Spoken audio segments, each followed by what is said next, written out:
Dear viewers, इस topic को अंग्रेजी में देखने के लिए देखिए हमारा इंग्लिश यूट्यूब चैनल।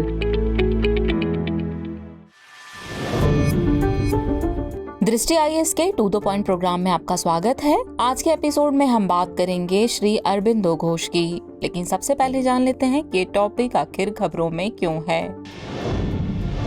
हाल ही में प्रधानमंत्री नरेंद्र मोदी ने वीडियो कॉन्फ्रेंसिंग के माध्यम से श्री अरबिंदो की 150वीं जयंती वर्ष के उपलक्ष्य में आयोजित एक कार्यक्रम में भाग लिया।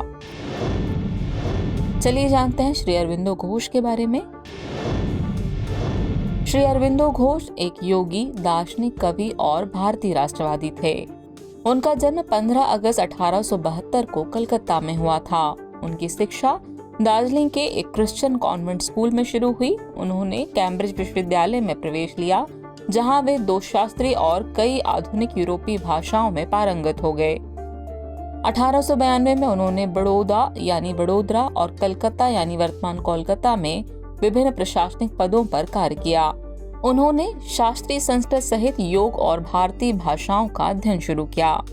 उनके साहित्यिक कार्यों की बात करें तो इसमें शामिल है वंदे मातरम नामक एक अंग्रेजी अखबार, basis of yoga, Bhagavad Gita and its message, the future evolution of man, rebirth and karma, Savitri a legend and a symbol और आवर ऑफ गॉड।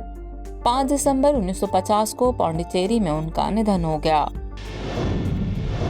चलिए जानते हैं श्री अरबिंदो घोष की भारतीय क्रांतिकारी आंदोलन में क्या भूमिका थी। श्री अरबिंदो भारतीय स्वतंत्रता आंदोलन में एक अग्रणी व्यक्ति थे। उन्होंने अंग्रेजी अखबार वंदे मातरम और बंगाली साप्ताहिक युगांतर में लेख लिखे। घोष ने धर्मा नामक एक साप्ताहिक अंग्रेजी पत्रिका शुरू की, जिसमें उन्होंने स्वराज और ब्रिटिश शासन से आजादी का संदेश देने की कोशिश की। वह अनुशीलन समिति के संस्थापकों में से एक थे, जिसने ब्रिटिश सरकार के अत्याचारों का विरोध किया था। उन्होंने 1905 के बंगाल विभाजन के खिलाफ प्रदर्शन किया और भारतीय राष्ट्रीय कांग्रेस के 1906 के अधिवेशन में भाग लिया। एक क्रांतिकारी और उग्रवादी के रूप में अरबिंदो को अलीपुर बम केस में जेल की सजा सुनाई गई। उन्होंने कलकत्ता में अलीपुर सेंट्रल जेल में 1 साल एकांत कारावास में बिताया। चलिए अब जानते हैं अरबिंदो घोष के आध्यात्मिक पक्षों के बारे में। उन्होंने आध्यात्मिक अभ्यास की एक नई पद्धति विकसित की, जिसे उन्होंने एकात्म योग या इंट्रीगल योग कहा। इसका उद्देश्य एक आध्यात्मिक अनुभूति है जो न केवल मनुष्य की चेतना को मुक्त करती है, बल्कि उसकी प्रकृति को भी बदल देती है।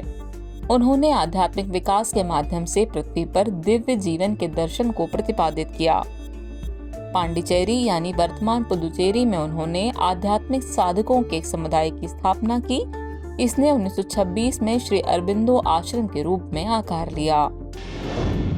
चलिए अब वक्त हो चला इस टॉपिक से रिलेटेड अभ्यास प्रश्न को देखने का। तो अभ्यास प्रश्न है, निम्नलिखित में से कौन श्री अरबिंदो घोष की साहित्यिक कृतियां हैं?